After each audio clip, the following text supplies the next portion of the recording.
ব্যবসায়ী গোষ্ঠী এস আলম গ্রুপের কর্ণধার সাইফুল আলম, স্ত্রী ফারজানা পারভিন সহ তার পরিবারের ১২ সদস্যের দেশত্যাগে নিষেধাজ্ঞা দিয়েছেন আদালত।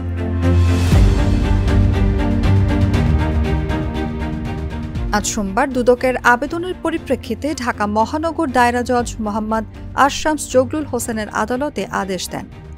নিষেধাজ্ঞার মধ্যে পড়া অন্যান্যরা হলেন সাইফুল আলমের পুত্র আশরাফুল আলম, পুত্র আহসানুল আলম, ভাই মোর্শেদুল আলম, ভাই শহীদুল আলম, ভাই রাশেদুল আলম, ভাই আব্দুস সামাদ, ভাই আব্দুস সামাদের স্ত্রী শাহানা ফেরদৌস, ভাই ওসমান গনি, ওসমান গনির স্ত্রী ফারজানা বেগম, ভাই মোহাম্মদ আবদুল্লাহ হাসান ও অজ্ঞাত পরিচয়ের মিশকাত আহমেদ।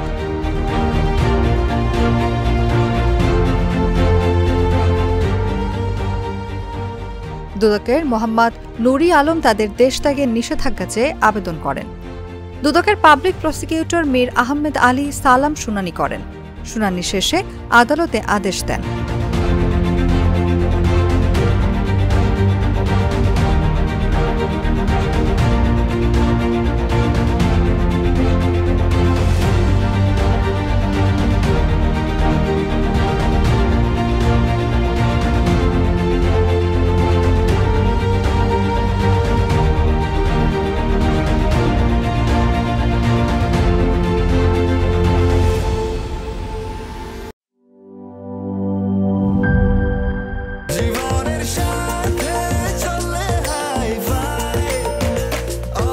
স্বাস্থ্যকর অল টাইম, সব সময় অল টাইম হেলদি লাইফ।